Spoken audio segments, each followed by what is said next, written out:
Hello students, welcome to इडोमैट्रिक्स। आज engineering graphics के मॉड्यूल फर्स्ट पर टॉपिक आपका है डायमेंशनिंग एंड लेटरिंग। तो डायमेंशनिंग पर हमारा कुछ पार्ट्स बेटा बच गया था, तो उसको हम आज यहाँ पर देखेंगे। तो symbols and notes for dimensioning में आगे है शेप्ड इंडिकेशन आर सिंबल्स। तो यहाँ पर बात करेंगे शेप्ड इंडिकेशन सिंबल्स की। तो ये सिंबल्स आपके BIS स्टैंडर्ड्स पर बने होते हैं। BIS मतलब ब्यूरो ऑफ इंडियन स्टैंडर्ड, जो अपने इंडिया का स्टैंडर्ड है उसके आधार पर ये सिंबल्स इंडिकेट किए गए। तो सबसे पहले बात करें फाई। फाई का मतलब क्या होता है? कोई भी सर्कल है तो उसका जो डायामीटर होता है तो उसके किससे रिप्रेजेंट किया जाता है? फाई से। जैसे मैंने मान लिया बेटा कि ये कोई एक सर्कल है, तो सर्कल को इस तरह से चैन थिक लाइंस, यहाँ से ये चैन थिक लाइंस, तो ये सेंटर पॉइंट आया।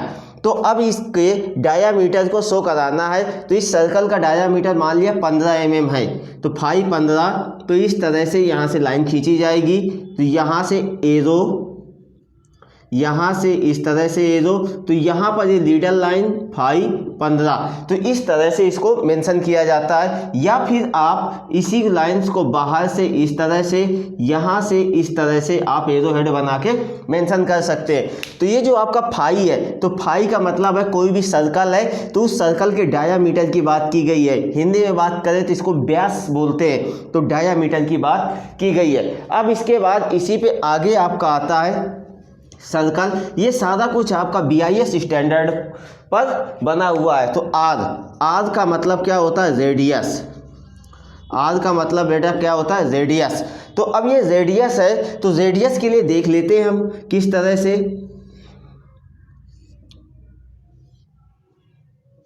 ये इस तरह से आपका कोई फिगर बना हुआ है, तो ये इस तरह से। तो यहाँ पर इसकी रेडियस की बात की जाए तो रेडियस किस तरह शो की जाती है? ये लाइन खींचा, यहाँ से एरो हेड बना दिया और रेडियस 5 जो भी हमें मेंशन कराना होगा। तो ये आर आपकी क्या है? रेडियस है। तो जहाँ पर R5 या R के साथ कुछ दिख जाए तो इसका मतलब क्या है कि ये सिंबल जहाँ पर दिखेगा तो इसका मीनिंग क्या है? वो रेडियस को रिप्रेजेंट कर रहा है, मतलब रेडियस को आइडेंटिफिकेशन कर रहा है या आइडेंटिफाई कर रहा है। फिर इसके बाद इस तरह का एक साइन बना होगा, इस तरह का, तो इसको हम क्या बोलते हैं बेटा? स्क्वायर।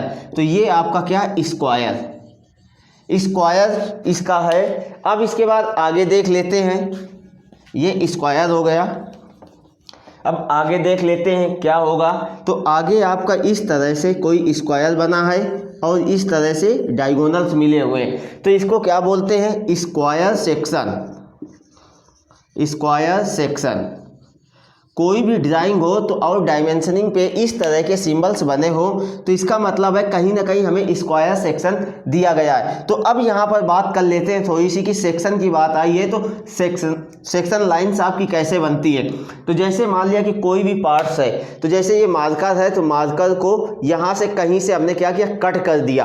तो जो कट वाला भाग होता है वो हमारा कौन सा भाग होता है? वो बेटा सेक्शन पार्ट्स कहलाता है। तो सेक्शनिंग करने का तरीका क्या होता है? इस तरह से मैंने मान लिया कोई शाफ्ट है, कट पोर्शन आपको शो कराना है, तो सेक्शन करने के लिए 1 से 2 mm, 2 से 3 mm या 3 mm का गैप देते हैं और ये लाइंस आपकी 45 डिग्री के एंगल पर होती है। इस तरह से हम सेक्शनिंग दर्शाते हैं और ये एच पेंसिल से बनाई जाती है, ना ज़्यादा डार्क ना ज़्यादा लाइट। ठीक है, तो ये आपका क्या है? सेक्शनिंग लाइंस कहलाती हैं। तो 2 से 3 mm के गैप पर बनाई जाती हैं और एंगल इसका कितना होता है? 45 डिग्री होता है। तो ये तो आपका स्क्वायर सेक्शन हो गया। फिर कहीं कहीं पर लिखा मिलेगा आपको यस फाई। तो यस फाई का मतलब क्या होता है? Spherical diameter. Spherical diameter. तो ये आपका किस चीज़ का सिंबल है? यस फाई लिखा है तो इसका मतलब है स्फेरिकल डायामीटर। अब इसके बाद आता है S R. S R. S R का मतलब क्या है? Spherical radius. Spherical radius. तो ये इस तरह से कुछ हमारे शेप्ड आइडेंटिफिकेशन है, सिंबल्स थे हमारे, जिनको हमने देखा कि फाई का मतलब क्या होता है? डायामीटर। आर का मतलब क्या होता है? जहाँ पर आर सिंबल दिया गया होगा तो उसका मतलब है रेडियस। स्क्वायर बना होगा तो उसका मतलब है स्क्वायर। स्क्वायर में डायगोनल कट होगा तो स्क्वायर सेक्शन, यस फाई लिखा होगा तो स्फेरिकल डायामीटर, यस आर लिखा होगा तो स्फेरिकल रेडियस। तो चलिए अब आगे चलते हैं, आगे देखते हैं कि इसके फिगर में कैसे कैसे इसको आइडेंटिफाई किया जाता है। तो चलिए देखते हैं। यहाँ से मैंने क्या किया, इस तरह से एक कोई सिलेंडर बनाया और ये इस तरह से बना दिया, तो ये इसका क्या स्क्वायर होगा। तो अब यहाँ पर ये स्क्वायर है, तो यहाँ से इस तरह से हमारी कोई चैन थिक लाइन से बेटा आ गई। तो जब ये स्क्वायर यहाँ पर बना है तो इसको शो करने के लिए हम क्या करेंगे, ये लाइन है, ये एरो हेड, यहाँ से एरो हेड इस तरह से, ये एरो हेड इधर से, यस क्यू 12 हमने यहाँ पर इसको मेंशन करा दिया। कितना, यस क्यू 12, मतलब स्क्वायर 12 यहाँ पर आपको दिया गया है। तो अब ये डायमेंशंस आपकी mm पे होती हैं, सारी डायमेंशन जैसे कि हमने बात की थी, तो mm पे होती है। अब रेडियस को तो हम देख चुके हैं, लेकिन एक बार फिर से यहाँ देख लेते हैं। ये इस तरह से हमारी कोई रेडियस है, बना दिया। तो अब रेडियस को शो करने का तरीका क्या होता है, इस तरह से ये एरो हेड और R 15 लिख दिया या 5 लिख दिया, कुछ भी हमने लिख दिया। यहाँ पर आपको दिखाना है, दर्शाना है, तो रेडियस के लिए यहाँ से ये एरो हेड R 25 कर दिया। तो इस तरह से ये आपके रेडियस का आइडेंटिफिकेशन हो गया। अब इसके बाद देखते हैं किसके लिए, स्फेरिकल डायामीटर के लिए। तो स्फेरिकल डायामीटर के लिए ये कोई हमारा इस तरह से कोई सिलेंड्रिकल पार्ट्स है, इसके लिए चैन थिक लाइन्स हमारी इस तरह से आ गई और यहाँ से ये इस तरह से कोई एक सर्कल बन रहा है। तो जब ये सर्कल यहाँ से बन रहा है तो इसका भी कोई बेटा सेंटर पॉइंट होगा, तो ये सेंटर पॉइंट है। तो जब ये सेंटर पॉइंट है तो अब इसको हमें मेजरमेंट करना है, तो ये इस तरह से आएगा। यहाँ से ये एरो हेड बनाए जाएंगे, एरो हेड इस तरह से बेटा, यहाँ से इस तरह से ये एरो हेड। तो अब इसके बाद यहाँ पर कैसे मेंशन किया जाएगा, यस फाई 20, मतलब कि ये जो स्फेयर है, स्फेरिकल का जो डायामीटर है, स्फेयर का जो डायामीटर है वो कितना है, 20 mm आपका है। फिर इसके बाद इसी पे हम रेडियस को शो करा देते हैं। तो रेडियस के लिए कोई इस तरह से सिलेंड्रिकल रॉड है, ये आपकी इस तरह से सिलेंड्रिकल रॉड आपकी है, तो या तो इसको आप इस तरह से शो करा दो और फिर यहाँ से ये इस तरह से आपका आ गया। तो जब ये इस तरह से आ गया तो यहाँ से ये हमारी चैन थिक लाइन्स आ गई। तो अब यहाँ पे हमें इसकी रेडियस शो करानी है, तो रेडियस शो कराने के लिए हम क्या करेंगे बेटा, तो ये यहाँ से ये सेंटर है, ये लाइन्स हमारी आ गई इस तरह से। अब एरो कहाँ बनाएंगे, किस तरह से, ये इस तरह से एरो हेड R 20 मैंने मान लिया। तो ये इस तरह से शेप्ड इंडिकेशन सिंबल्स को हम दर्शाते हैं। ये जो हमारे सिंबल्स हैं, तो ये तो आपका स्क्वायर हो गया, ये रेडियस के लिए हो गया, ये स्फेरिकल, ये क्या है आपका SR स्फेरिकल रेडियस ये आपकी है। फिर इसके बाद ये क्या है, स्फेरिकल डायामीटर आपका हो गया।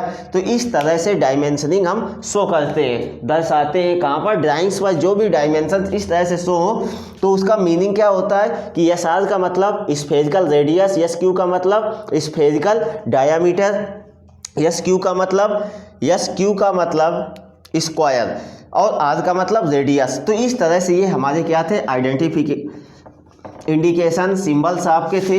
अब चलिए आगे देखते हैं।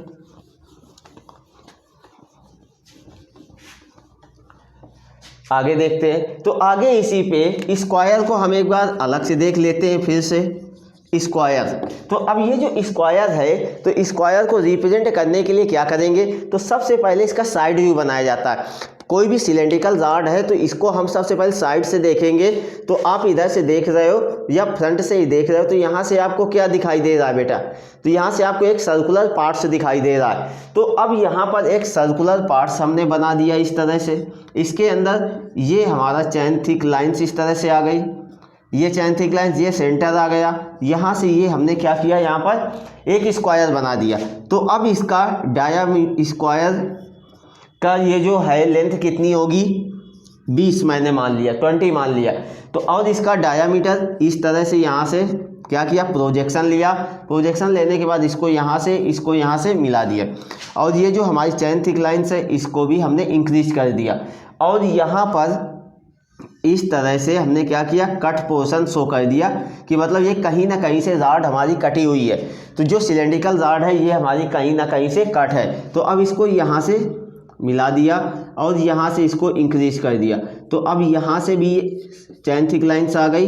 अब इसको स्क्वायर पार्ट्स में बना दिया, ये इस तरह से स्क्वायर पार्ट्स में इसको बना दिया। तो अब इसका डायामीटर कितना है बेटा, तो चलिए डायामीटर इसका मेंशन करा देते हैं एरो हेड बनाने के बाद।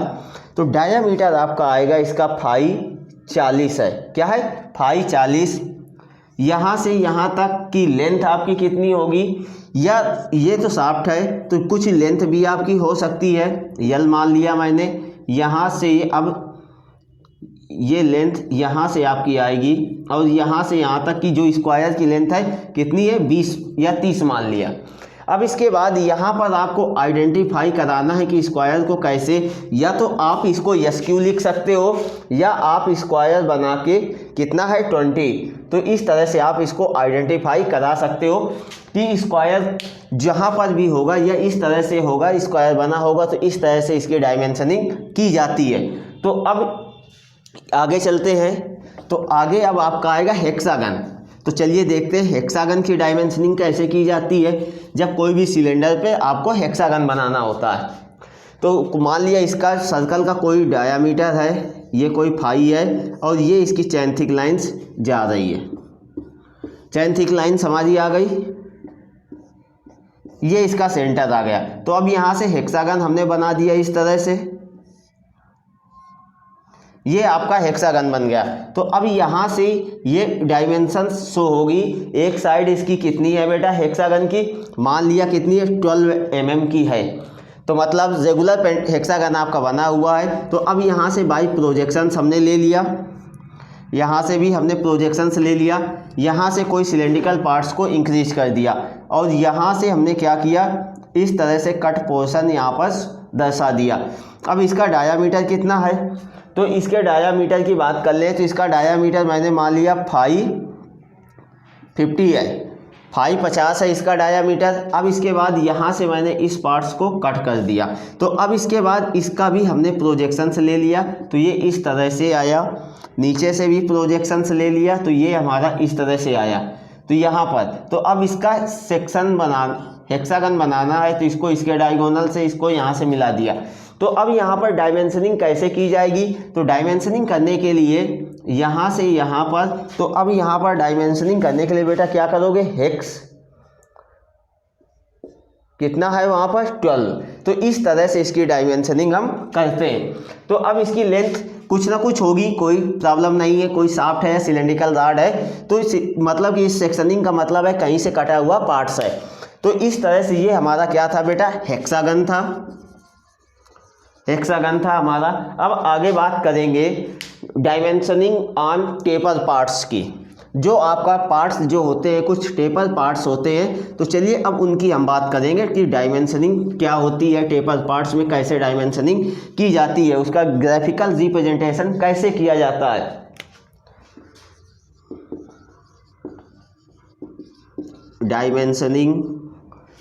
Dimensioning on taper part, dimensioning on taper parts की बात करें तो अब ये जो डायमेंशनिंग कैसे की जाती है उसकी बात करते हैं। जैसे मैंने मान लिया कि ये हमारा है, कोई चीज़ है तो इस तरह से कुछ टेपर है, कुछ ऐसे आ रही है, यहाँ से एक लाइन खींचोगे इस तरह से। मैंने मान लिया कि यहाँ से कुछ डिस्टेंस है, यहाँ से भी कुछ डिस्टेंस है, इस तरह से है और यहाँ से कुछ टेपर जा रही बेटा। तो चलिए देखते हैं किस तरह से। ये एक लाइन खींची, ये लाइन, तो अब इसको ये हल्की सी टेपर और कर लेते, ये इस तरह से आ गई बेटा। तो जब ये इस तरह से लाइंस आ गई और ये इसकी चैन थिक लाइन सेंटर लाइंस जा रही है इस तरह से, तो अब इस पर टेपर कितने का है बेटा, टेपर लिख दिया 1:10 का है। तो 1:10 का है तो यहाँ से यहाँ तक आपकी कितनी लंबाई है, एरो हेड आपने बनाया, डायमेंशंस लाइन से बनाई, तो यहाँ की डिस्टेंस आपकी कितनी है 30। मैंने मान लिया कि ये क्या है स्मॉल डी। यहाँ से अब बेटा यहाँ तक की डिस्टेंस आपकी कितनी है, मैंने मान लिया 50। 50 है, तो इसको मान लिया क्या, कैपिटल डी इसका नाम दे दिया। तो ये क्या है, टेपर डाया की बात की जाए तो इसका फार्मूला क्या आ जाएगा, टेपर डाया इक्वल टू क्या आ जाएगा बेटा, कैपिटल डी माइनस, और यहाँ से यहाँ तक की लंबाई कुछ यल है, तो capital D minus small D by यल। तो ये इसका क्या आ गया, फार्मूला आ गया टेपर डाया का। तो टेपर डाया का फार्मूला क्या आ गया, डी माइनस का capital D minus small D upon L. तो यल आपको जो कुछ भी दिया जाएगा उसकी बात की गई है यहाँ पर। तो चलिए अब आगे चलते हैं, इसी पे फ्लैट डाया की बात करें तो फ्लैट डाया आपका किस तरह से होगा, फ्लैट डाया, तो फ्लैट डाया आपका, या फ्लैट टेपर की बात करें, सॉरी डाया नहीं टेपर है यहाँ पर, फ्लैट टेपर, फ्लैट टेपर की बात करें तो फ्लैट टेपर में आपका क्या होगा, इसी तरह से ये लाइन, ये आपका इस तरह से टेपर आ गया, ठीक है बेटा। तो अब इसके बाद यहाँ से ये हमारी सेंट्रल लाइन मतलब चैन थिक लाइन हमारी आ गई। तो अब इसमें स्लोप कितना दिया गया है, स्लोप मान लिया हमने 1:20 का स्लोप दिया गया है। यहाँ से यहाँ तक की हाइट कितनी है, मान लिया 10 है, 10 है, और इसको स्मॉल एच से इंडिकेट कर दिया। अब यहाँ से यहाँ तक की हाइट कितनी है, कैपिटल एच है, क्या है, कैपिटल एच है, कितनी है 50 मान लिया, और ये आपकी क्या हो जाएगी, कैपिटल एच। तो ये आपका यहाँ पर क्या बन जाएगा कि यहाँ पर टेपर डाया था, तो अब यहाँ पर क्या आ जाएगा, फ्लैट टेपर। तो फ्लैट टेपर यहाँ से यहाँ तक की लेंथ कितनी है, यल। तो अब यहाँ पर फ्लैट टेपर का फार्मूला क्या आ जाएगा, कैपिटल एच माइनस का स्मॉल एच बाई यल। तो ये इस तरह से आता है। और इसका ग्राफिकल रिप्रेजेंटेशन बेटा कैसे किया जाता है कि जैसे मैंने मान लिया कि कोई ये लाइन इस तरह से है और ये लाइन आपकी गई हुई है, तो अब ये लाइंस बहुत, क्योंकि टेपर हमारा बहुत छोटा होता है, तो इस तरह से ये ग्राफिकल रिप्रेजेंटेशन इसका होता है, क्या इसका, ये टेपर का ग्राफिकल रिप्रेजेंटेशन है।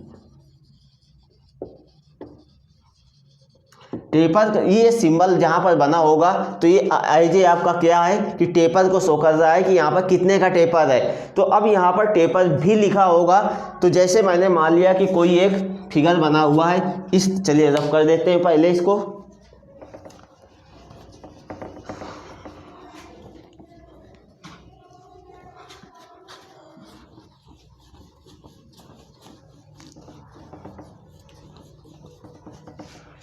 अब यहाँ पर ग्राफिकल रिप्रेजेंटेशन कर रहे हैं, तो यहाँ से हमने क्या किया कि एक लाइन बनाई, यहाँ से भी एक लाइन, ये छोटी लाइन, और ये इस तरह से आ गया हमारा बेटा। तो जब ये हमारा इस तरह से आ गया तो यहाँ पर हमें ये लीडर लाइंस बनाई, और यहीं पर हमने क्या किया, ध्यान से देखना बेटा, तो यहीं से ये लाइन को डार्क किया, ये बहुत छोटी लाइन्स आएगी, और ये इस तरह से, और इतना लिखने के बाद आगे लिख दिया टेपर कितना है, 1:5 का, मतलब कि 1/5 का यहाँ पर 1/5 का टेपर है। तो ये लीडर लाइन का उपयोग करके हमने इस तरह से ग्राफिकल रिप्रेजेंटेशन द्वारा टेपर को हमने दर्शा दिया। तो अब इस तरह से ये हमारा टेपर हो गया। अब आगे चलते हैं, अब आगे देखते हैं क्या, dimensioning on external thread, dimensioning on external thread की बात करेंगे। अब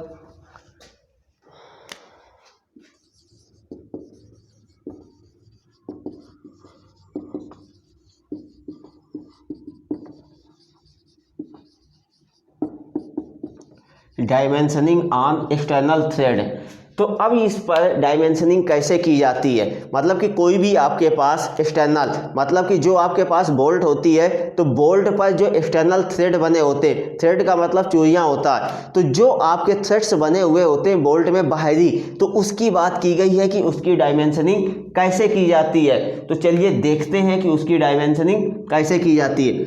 ये लाइन हमने खींची, ये कोई शाफ्ट है या कोई भी रॉड है, तो यहाँ से यहाँ तक ये यहाँ से कट पोर्शन है, और यहाँ से ये लाइन्स हमारी है, और ये इस तरह से चैन थिक लाइन्स यहाँ से जा रही है बेटा। तो अब इसके बाद यहाँ से कुछ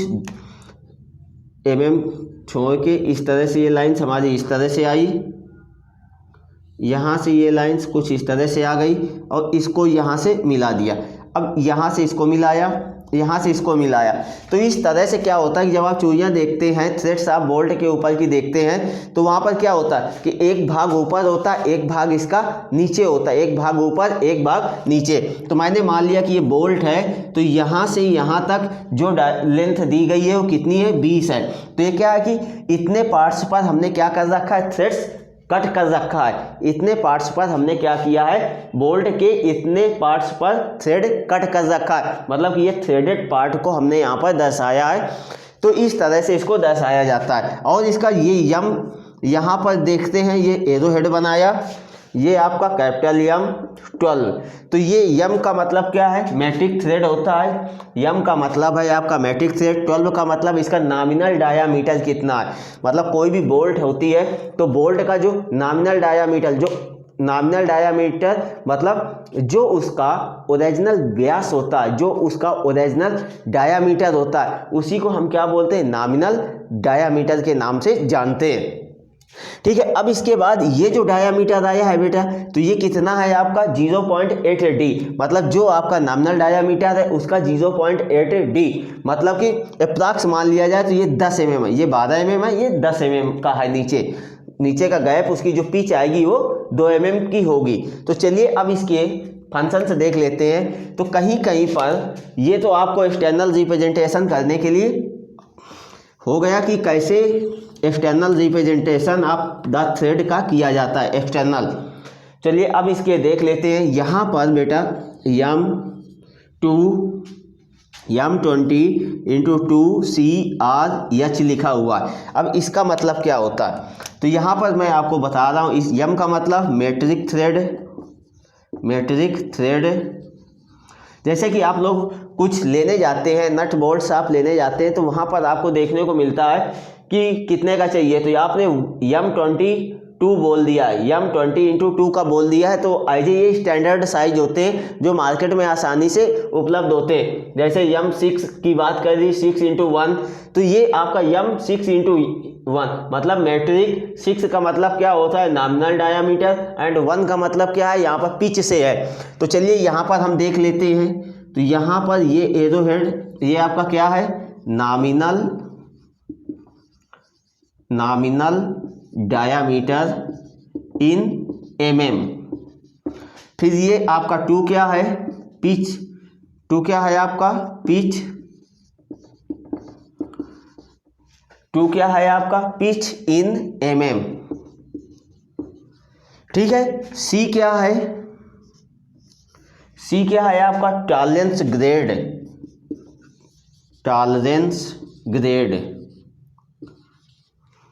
C क्या है आपका बेटा, टॉलरेंस ग्रेड।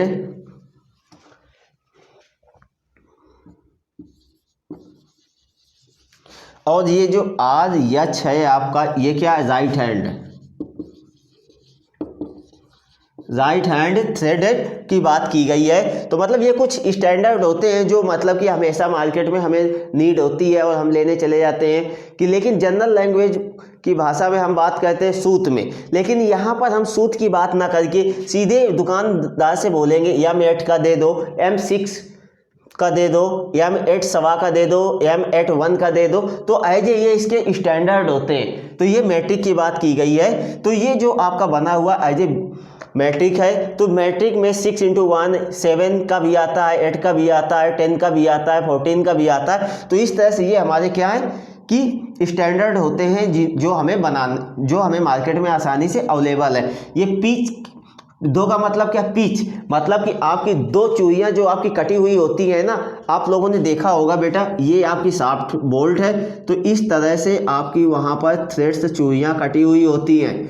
तो यहाँ से इसकी और इसके बीच की दूरी जो होती है, एक थ्रेड और दूसरे थ्रेड मतलब लगातार जो आपके थ्रेड होते हैं उनके बीच की जो डिस्टेंस होती है, उसी को हम क्या बोलते हैं, पिच बोलते हैं। तो ये आपका पिच हो गया। तो अब यहाँ पर थोड़ी सी बात कर लेते हैं टॉलरेंस की। तो ये टॉलरेंस आपका क्या होता है, चलिए उसको देखते हैं कि टॉलरेंस आपका क्या होता है।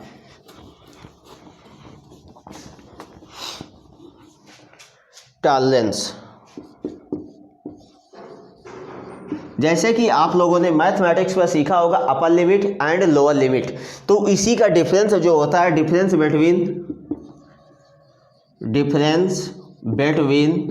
Upper limit minus difference between upper limit and lower limit. मतलब कोई भी चीज़ हम बनाते हैं तो आपसे मैंने सीधी सी बात की कि क्या आप कोई भी पार्ट या प्रोडक्ट बना रहे हो, कोई भी काम कर रहे हो, तो एज ए परफेक्ट आप कर सकते हो? नहीं कर सकते हो। तो कहीं ना कहीं पर वहाँ पर आपको क्या टैलेंट दिया जाता है कि आपको लोअर लिमिट इतनी है, अपर लिमिट आपकी इतनी है, इसके बीच में ही आपको काम करना है। तो अब ये जो टैलेंट है आपका difference between upper limit and difference between upper limit and lower limit, तो इसके बीच का जो भी है तो वो सारा कुछ एक्सेप्टेबल होता है। मैंने मान लिया 30 ± 0.03 mm आपको दिया गया है, तो मतलब ये जो आपको दिया गया है बेटा प्लस माइनस में, मतलब कि माइनस भी कर सकते हो 30 + 0.03 mm, 30 में इतना माइनस भी कर सकते हो। तो अब जो भी वैल्यू आएगी तो वो आपकी क्या है कि एक्सेप्टेबल लिमिट के अंतर्गत कोई भी जॉब आप बना रहे होगे या कोई भी प्रोडक्ट बन रहा होगा, तो उसके लिए जो टैलेंट डिफाइन किया गया है तो उसके अंदर हमारा काम होना चाहिए। तो ये आपका क्या है, टैलेंट ग्रेड होता है। जहाँ पर अभी आपने देखा कि टैलेंट ग्रेड क्या होता है, तो यही चीज़ हमारी टैलेंट्स होती है कि जो हमें इसके अंदर एक्सेप्टेबल लिमिट के अंतर्गत आते हैं वो प्रोडक्ट हमारे सही होते हैं, और जो एक्सेप्टेबल लिमिट के अंतर्गत नहीं आते हैं तो वो प्रोडक्ट हमारे ख़राब होते हैं, मतलब एज ए स्क्रैप पड़ जाते हैं, रिजेक्ट हो जाते हैं। तो अब इसके बाद चलते हैं बेटा लेटरिंग। ये क्या होता है हमारा, चलिए देखते हैं लेटरिंग।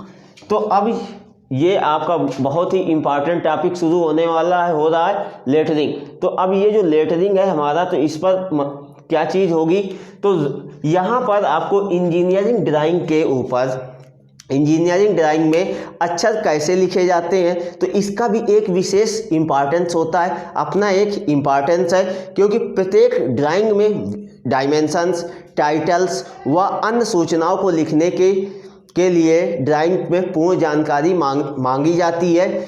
मतलब कि एज ए आपको अभी तक आप कैसे भी लिखते आए हो, लेकिन अब ड्राइंग के स्तर पर आप बात की जाए तो यहाँ पर जो चीज़ भी लिखी जाएगी तो एज ए बिल्कुल shape size, accurate shape size पर लिखी जाएगी। जो भी आपको कोई इन्फॉर्मेशन दी गई है तो पूरी की पूरी एज ए आपकी ड्राइंग्स पर मेंशन होगी। तो इस तरह से ये लेटरिंग की बात आई। तो writing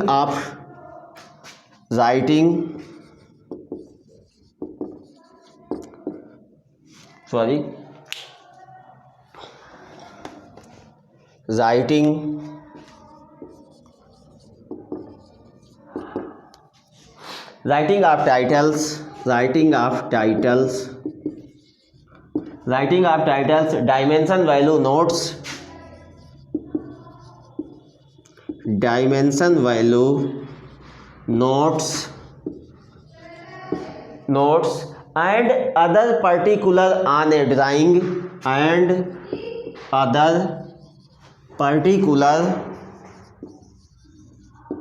and other particular on a drawing is called lettering. तो ये क्या है कि आपका जो भी आप लिख रहे हो इंजीनियरिंग ड्राइंग में, जो भी लेखन किया जाता है, जो भी लेख किया जाता है, अक्षर का जो भी लेख किया जाता है, लेटर्स जो भी लिखे जाएंगे उसका एक अपना अलग ही महत्व होता है, उसका अलग ही अपना एक इम्पॉर्टेंस होता है। क्योंकि प्रत्येक ड्राइंग में विमाएँ, टाइटल्स व अन्य सूचनाओं को लिखने के लिए आरेखन पूर्ण मानी जाती है। जब तक आपने सही से नहीं लिखा है तब तक आपकी जो भी ड्राइंग्स बनी है वो आपकी पूर्ण नहीं है, कंप्लीट नहीं है। और ये जो आपकी लेटरिंग होती है बेटा, लेटरिंग जो है ये हमारी पूरी तरह से BIS को फॉलो करती है, मतलब कि BIS bureau of Indian standard को फॉलो करती है। तो ये आपकी लेटरिंग होती है। तो राइटिंग ऑफ टाइटल्स, आप टाइटल्स लिखोगे, डायमेंशन वैल्यूज लिखोगे, जैसे कि हमने नेक्स्ट इसके पहले वाले वीडियो में देखा था कि डायमेंशन वैल्यू क्या होती है। एज ए जो न्यूमेरिकल वैल्यू होती है वही आपकी डायमेंशन वैल्यू होती है। नोट्स का मतलब क्या होता है कि यहाँ पर कुछ स्पेसिफाइड इंफॉर्मेशन आपको दी जाती है, मतलब यूनिक इंफॉर्मेशन आपको दी जाती है। तो and other particular on A drawing, और जो भी इसके अंतर्गत आएगा ड्राइंग के, तो वो सारा कुछ सिस्टमैटिक वे में लिखा जाएगा। अभी तक आपको लिखने के लिए कुछ नहीं, कोई टीचर भी नहीं रोकते थे। तो यहाँ पर आप क्या करते थे, ए कैसे भी लिख दिया, ऐसे ABCD कैसे भी आपने लिख दिया, कोई मतलब नहीं था, लिखा होना चाहिए, सही है। लेकिन अब यहाँ पर कुछ भी लिखने से पहले एज ए उसका स्टडी की जाती है। क्यों? क्योंकि उसको एज ए वेल मैनर में लिखा जाता है, अरेंजमेंट के साथ उसको लिखा जाता है। तो इस तरह से ये आपकी लेटरिंग होती है। अब देखते हैं टाइप्स ऑफ लेटरिंग कितने टाइप्स की होती है, उसको देखते हैं बेटा।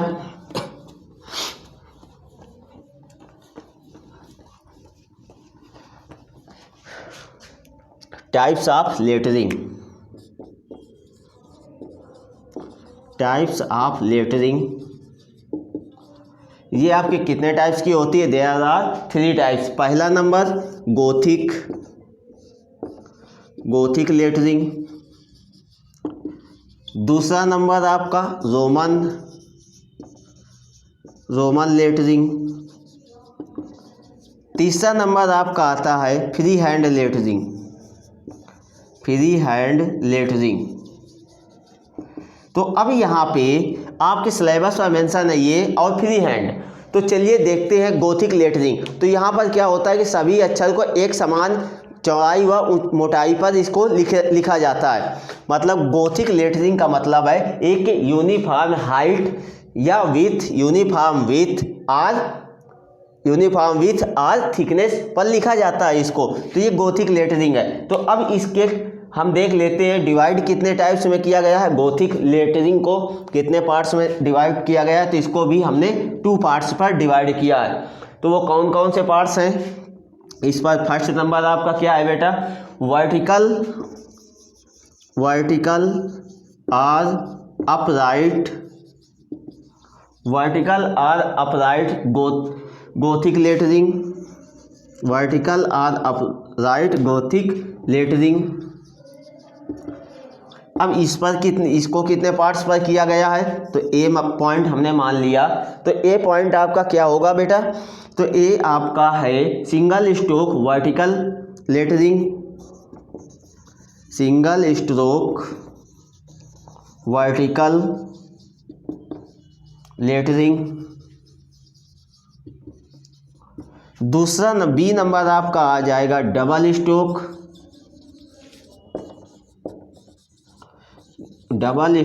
वर्टिकल या अपराइट लेटरिंग। सी नंबर आपका आ जाएगा क्या? लोअर केस वर्टिकल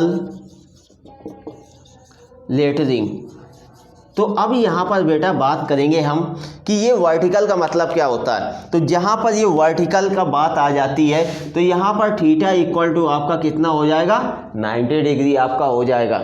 क्या हो जाएगा? Theta equal to 90 degree. Vertical और अपराइट गोथिक लेटरिंग। तो यहाँ पर 3 टाइप्स के हैं, single stroke vertical lettering, double stroke vertical lettering, lower case vertical lettering. तो इस तरह से यहाँ पर आपके कितने हो जाएंगे? ये थीटा इक्वल टू 90 डिग्री होता है यहाँ पर। तो ये आपका फर्स्ट टाइप हो गया। तो चलिए अब देखते हैं सेकंड टाइप इसका क्या होगा।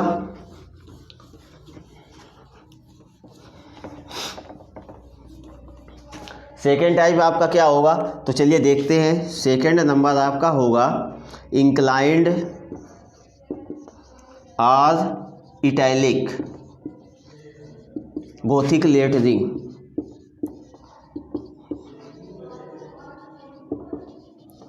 Gothic lettering. तो यहाँ पर ए पार्ट्स बेटा आपका क्या आ जाएगा? तो ए पार्ट्स की बात करें तो वही पार्ट्स आपका आएगा सिंगल स्ट्रोक वर्टिकल जो अवर स्लैबर डिफाइन है, वर्टिकल गोथिक लेटरिंग,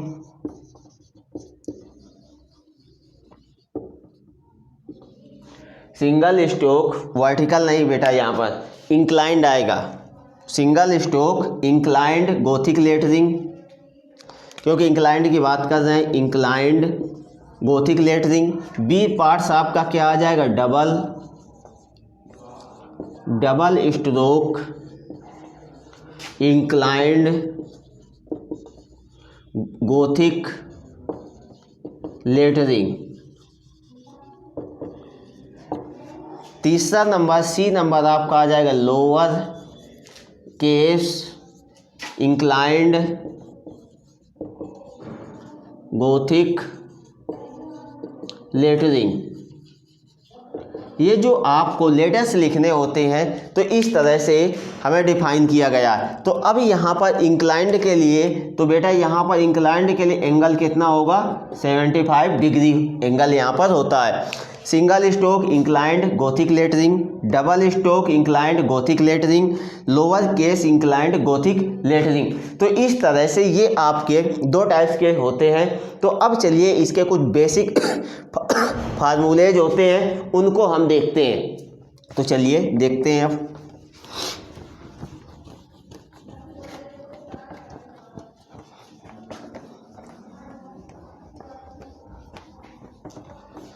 अब कुछ यहाँ पर बेसिक फार्मूलेज होते हैं उनको देखते हैं। तो यहाँ पर हम बात करेंगे अल्फ़ाबेट की। अल्फ़ाबेट कितने होते हैं बेटा, 26। कहाँ से कहाँ तक, A to Z, A to Z इस तरह से आपके 26 होते हैं। और यहाँ पर कुछ एक स्टैंडर्ड रेशियो होता है, इसको लिखने के लिए एक स्टैंडर्ड रेशियो होता है जो हमें फॉलो करना होता है। कहीं कहीं पर स्टैंडर्ड रेशियो आपको 7:4 दिया जाता है और कहीं कहीं पर आपको स्टैंडर्ड रेशियो 5/4 दिया जाता है। तो जनरली हम यूज करेंगे किसका, 7:4 का। 7:4 पर हम वर्क करेंगे। कोई भी आपको लिखना होगा लेटर सिंगल स्ट्रोक या single stroke vertical capital letters या single stroke inclined capital letters, तो आपको कुछ भी लिखना होगा जो भी आपको दिया जाएगा तो एज ए स्टैंडर्ड रेशियो हम कितना लेके चलेंगे, 7:4। तो ये standard ratio height upon width equal to 7:4 आपका होता है। तो एज ए ये आपका फार्मूला हो गया। तो A to Z आपका कितना है, A to Z आपका कितना है, 26 लेटर्स आपके होते हैं। कितने, 26 लेटर्स आपके होते हैं। पूरी आपकी अल्फ़ाबेट A से Z 26 लेटर्स आपके होते हैं। बट यहाँ पर प्रॉब्लम क्या आती है कि ये जो स्टैंडर्ड रेशियो है ओनली कितने के लिए, 22 लेटर्स के लिए अवेलेबल है, मतलब कि अप्लीकेबल है। तो standard ratio applicable only 22 letters and 4 letters are different standard ratio. मतलब कि स्टैंडर्ड रेशियो जो ये है आपका, तो ये कितने के लिए अप्लीकेबल है, ओनली 22 लेटर्स, ओनली 22 लेटर्स के लिए अप्लीकेबल है क्या स्टैंडर्ड रेशियो, 7:4। अब 4 लेटर्स के लिए क्या होगा स्टैंडर्ड रेशियो, तो देखते हैं। तो उसके लिए कौन कौन से लेटर्स आते हैं पहले उनकी बात कर लेते हैं। 4 लेटर्स आपके क्या है, आई का स्टैंडर्ड रेशियो 7:1। आई के बाद जे आता है, जे का स्टैंडर्ड रेशियो क्या होगा बेटा, 7:3। फिर इसके बाद यम आता है, तो यम का स्टैंडर्ड रेशियो क्या होगा, 7:5। फिर इसके बाद डब्लू आता है, तो इसका स्टैंडर्ड रेशियो 7:5 और 7:6। तो इस तरह से ये आपके जो 4 लेटर्स हैं तो इनके स्टैंडर्ड रेशियो ये होते हैं जो दिए गए हैं आपको। और बाकी इसके अलावा जो भी जो भी आपके अल्फ़ाबेट्स बचे हैं, जो भी लेटर्स आपके बचे हैं, तो वो 22 लेटर्स के लिए स्टैंडर्ड रेशियो कौन सा फॉलो होता है, ये स्टैंडर्ड रेशियो 7/4। आई के लिए 7:1, जे के लिए 7:3, यम के लिए 7:5, डब्लू के लिए 7:5 और 7:6। तो इस तरह से ये हमारे स्टैंडर्ड रेशियो होते हैं। तो अब चलिए आगे देखते हैं इसमें।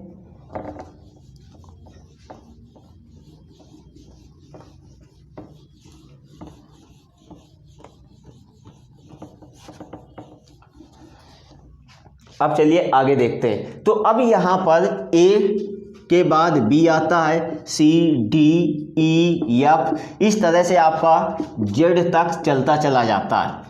ठीक है, तो ये आपके 26 होते हैं। तो अब यहाँ पर ए के लिए स्टैंडर्ड रेशियो बेटा कितना होगा, 7:4। B C D E F, केवल 4 लेटर्स के लिए आपका स्टैंडर्ड रेशियो डिफरेंट होते हैं, अलग अलग होते हैं। तो अब यहाँ पर बात करें ए के बाद बी लिखना है। जैसे हम पहले लिखते थे ए बी, तो हम कोई गैप मेंटेन करके नहीं चलते थे। तो अब यहाँ पर हमें क्या करना है कि एक गैप मेंटेन करके चलना है। तो चलिए उस गैप की बात कर लेते हैं। ए के बाद बी, बी के बाद सी, सी के बाद डी। लेकिन उसको करने से पहले थोड़ा सा एक फार्मूला देख लेते हैं। Unit size, unit size equal to क्या होता है, height upon 7। Unit size height upon 7, क्योंकि जो आपका मैक्सिमम रेशियो है, ये जो 7 है आपका मैक्सिमम रेशियो है। यदि आप स्टैंडर्ड रेशियो 5/4 मान के चल रहे हैं तो यहाँ पर 5 आ जाएगा, लेकिन जनरली 7:4 ही यूज किया जाता है। तो यूनिट साइज आपका क्या होगा, हाइट अपान 7, मतलब मैक्सिमम रेशियो आपका है। तो ठीक है, तो अब इसके बाद बात करते हैं कि ए के बाद, जैसे ये ए है हमारा, ए के बाद बी लिखना है। तो इसके बीच में एज ए अक्षर लिखते समय या लेटर्स लिखते समय कुछ ना कुछ गैप दिया जाता है। तो गैप बिटवीन क्या होगा, gap between letter to letter. अब ये एक लेटर ही तो है बेटा, ये आपका एक लेटर है। तो gap between letter to letter, gap between letter to letter आपका क्या होता है, 2 × यूनिट साइज, 2 × यूनिट साइज। फिर गैप बिटवीन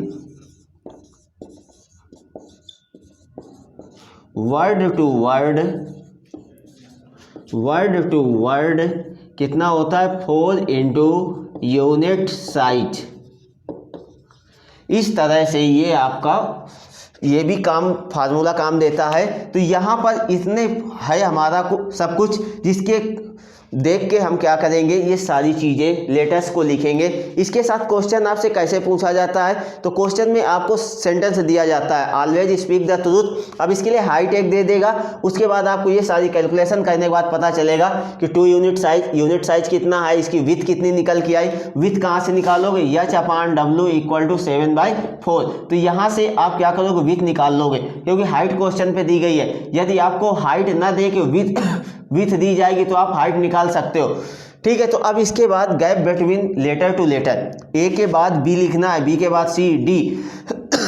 तो आई जी ये आपका एक लेटर हुआ, बी भी आपका लेटर, ये यल, ये यल, ये यल, ये यल, तो ये आपके लेटर हुए। तो एक मतलब एक लेटर है। तो एक लेटर के बाद ए के बाद बी आता है, ए के बाद बी आता है, तो इसको ए के बाद बी लिखने पे जो गैप देंगे कितना देंगे, 2 यूनिट साइज का गैप देंगे। अब इसके बाद मैंने लिखा sentence always speak the truth. यहाँ पर हमने लिखा ऑलवेज स्पीक द ट्रूथ। इस तरह से मैंने कोई एक सेंटेंस लिख दिया। तो ये एक बेटा लेटर से क्या बना, लेटर से हमारा क्या बना, वर्ड बना, और वर्ड से क्या बना, सेंटेंस बना। मतलब कि पहले एक लेटर था, बहुत सारे लेटर्स को मिला दिया तो एक वर्ड बन गया, और बहुत सारे वर्ड्स को मिला दिया तो हमारा क्या बन गया, एक सेंटेंस बन गया। तो अब यहाँ से gap between word to word कितना है, 4 यूनिट साइज। देखो ए के बाद यल लिखना है, तब आप गैप कितना दोगे, 2 यूनिट साइज। यस तक आप क्या करोगे, इसके बाद इसको ये सब कुछ करने के लिए इतना। अब देखिए वर्ड टू वर्ड तो आपने लिखना शुरू किया, ALWAY लिख दिया। तो यहाँ पर ए के बाद यल लिखना है तो 2 यूनिट साइज का, यल के बाद W लिखना है तो 2 यूनिट साइज का गैप, यल के बाद W 2 यूनिट साइज, W के बाद A लिखना है 2 यूनिट साइज, A के बाद Y लिखना है 2 यूनिट साइज, Y के बाद यस लिखना है तो 2 यूनिट साइज का आपने गैप दे दिया। ठीक है, तो 2 यूनिट साइज का आपने गैप दे दिया। तो लेकिन अब इसके बाद ये तो आपका वर्ड एक कंप्लीट हो गया बेटा। अब यहाँ पर तो यहाँ पर ऑलवेज एक वर्ड कंप्लीट हो गया पूरा। तो अब यहाँ पर गैप कितना दोगे, gap between word to word 4 unit size. तो 4 मतलब कि ऑलवेज के बाद 4 यूनिट साइज का आप गैप दोगे। तो फिर इसके बाद जब स्पीक लिखोगे तो स्पीक में भी यस के बाद पी लिखना है, तो इन दोनों के बीच में 2 यूनिट साइज का गैप, 2 यूनिट साइज, यहाँ पर 2, यहाँ पर 2, यहाँ पर 2, फिर इसके बाद यहाँ से यहाँ 4 यूनिट साइज। मतलब कि एक लेटर के बाद दूसरा लेटर लिखना है तो 2 यूनिट साइज का गैप, और वर्ड के बाद एक वर्ड लिख गया उसके बाद दूसरा वर्ड जब स्टार्ट करते हैं तो इन दोनों के बीच का गैप कितना होता है, 4 यूनिट साइज के बराबर होता है। तो अब इस तरह से यहाँ पर हम नेक्स्ट आज के लिए इतना ही रखते हैं। बाकी हम नेक्स्ट वीडियो पर या नेक्स्ट लेक्चर पर हम देखेंगे कि इसके कैलकुलेशंस कैसी होती है और कैसे इसको यूज किया जाता है। ठीक है, तो आज के लिए बस इतना ही बेटा कि ये लेटरिंग आपकी स्टार्ट हो गई है। अब इसके जो भी क्वेश्चन होंगे उनको नेक्स्ट वीडियो पर देखेंगे आने वाले लेक्चर्स पर। अब इडोमैटिक्स के थ्रू हमने आपको बहुत ही अच्छा कंटेंट प्रोवाइड किया है, और यदि आपको ये कंटेंट या हमारे द्वारा दी गई जानकारी अच्छी लग रही हो तो प्लीज़ वीडियो को लाइक करें और शेयर करें, अधिक से अधिक स्टूडेंट्स तक शेयर करें, जिससे उनको जो प्रॉब्लम्स हो रही है वो समस्या उनकी दूर हो सके। तो इस तरह से ये हमारा क्या था, लेटरिंग था। और डिस्क्रिप्शन बॉक्स पर डिस्क्रिप्शन पर आपको क्या दी गई है, टेलीग्राम चैनल की लिंक दी गई है। वहाँ पर आप जाके टेलीग्राम चैनल को आप ज्वाइन करिए, और आपको जो भी डाउट्स हैं तो उन डाउट्स को आप वहाँ पर पूछिए, और या तो आप कमेंट करके आप पूछ सकते हैं। Thank you watching for this video.